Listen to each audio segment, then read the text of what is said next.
Halo sobat tani, apa kabar? Jumpa lagi di channel ini dan kita masih membahas seputar perawatan kakao. Nah, hari ini saya akan melakukan pemupukan di salah satu kebun saya, ini kebun percobaan dulu ya. Jadi saya pertama kali belajar menanam sambung pucuk di sini. Ini ada sekitar 100 pohon. Ini ada tumpang sari dengan durian, sobat bisa lihat, dan kelapa. Dan hari ini kita akan melakukan pemupukan. Kalau sebab menonton video saya sebelumnya, itu saya sudah bahas pemupukan di kebun yang satunya ya, yang seluas 1 hektar. Itu sudah saya bahas di sana jenis pupuk yang saya gunakan. Sedangkan untuk hari ini saya akan demokan pemupukan untuk daerah yang rendah seperti ini ya, yang rawan banjir seperti kebun saya ini. Mungkin sobat bisa menggunakan cara yang saya tunjukkan sebentar lagi. Oke, mohon maaf sobat, saya sementara flu, suaranya kurang jelas ya. Nah, jadi pupuk yang kita gunakan masih sama dengan pupuk yang kemarin, yaitu NPK sawit 13627 ya kalau tidak salah.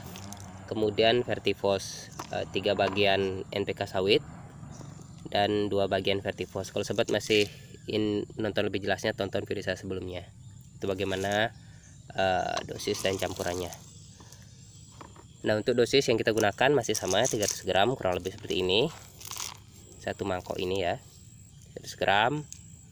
Kalau sobat bingung, kira-kira 14-15 sendok makan ya. Kalau tergantung dari besar granulnya, ini kan lumayan besar granulnya. Ini kemarin isinya 14 sendok makan, 14-15 ya, kisaran itu ya. Nah, oke, langsung saja saya demokan bagaimana cara pemupukan yang saya lakukan untuk daerah yang rawan banjir ya. Jadi kalau daerah rawan banjir seperti ini tidak saya rekomendasikan menggunakan sistem pemupukan dengan cara ditabur ya, seperti yang saya tunjukkan kemarin. Jadi kita tidak bisa menggunakan cara ditabur. Kenapa? Kalau ditabur seperti ini, nanti ketika ada hujan deras atau banjir itu pupuknya malah akan hanyut. Coba bisa lihat sendiri, ini sampah-sampah itu tidak ada terkumpul di batang kakao karena di bawah oleh air. Ini coba bisa lihat, di daerah sana juga itu ada airnya. Ini ada rumah sebelah sobat ya.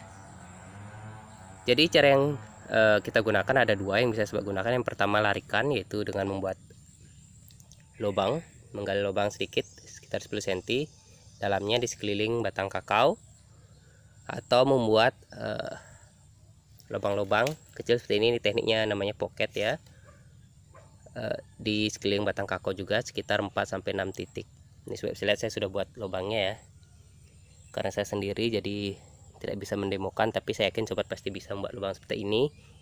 Ini bisa menggunakan cangkul.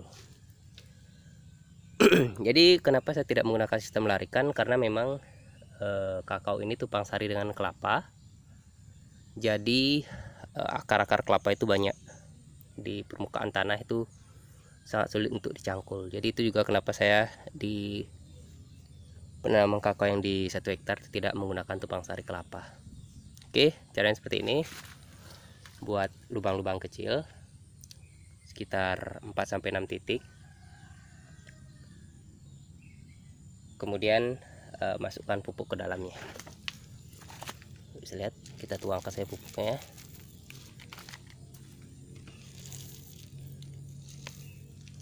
Sebenarnya metode ini sangat bagus diaplikasikan pada semua kondisi lahan ya. Kenapa? Karena pupuknya tidak hanyut ataupun dapat dimanfaatkan maksimal oleh tanaman. Mau nggak sobat? Selanjutnya kita timbun. Seperti ini. Pakai kaki saya sobat.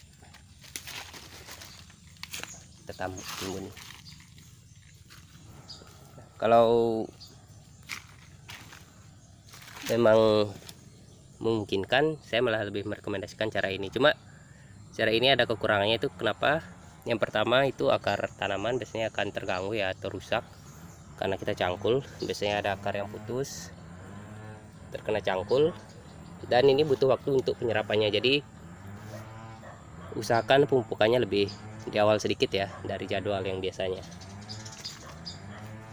dibandingkan ditabur. Kalau ditabur itu instan, sobat, 1 sampai 2 minggu itu sudah mulai diserap tanaman, asal tidak hanya terbawa air ya. Maaf, lagi kurang sehat sebenarnya, tapi malas di rumah. Ini juga bagus diterapkan di daerah yang miring ya, di pegunungan bisa menggunakan cara pocket seperti ini. Maaf bising sobat, ada anjing, ada orang potong kayu. Ini kita demokan lagi satu kali biar jelas. Kita berikan 300 gram, masukkan ke lubang pocket. Masalah pelubangannya ini silahkan gunakan cara sobat masing-masing ya. Itu kemarin ada teman dari Luwu, mereka menggunakan alat bantu untuk membuat lubang, tapi kalau di sini mungkin tidak bisa ya karena banyak akar kelapanya. Akhirnya kita timbun.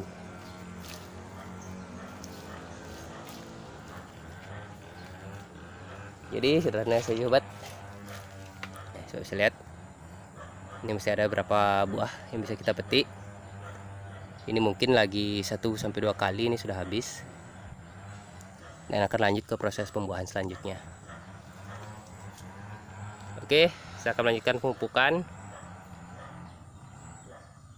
Jadi semoga videonya bermanfaat dan selamat bekerja.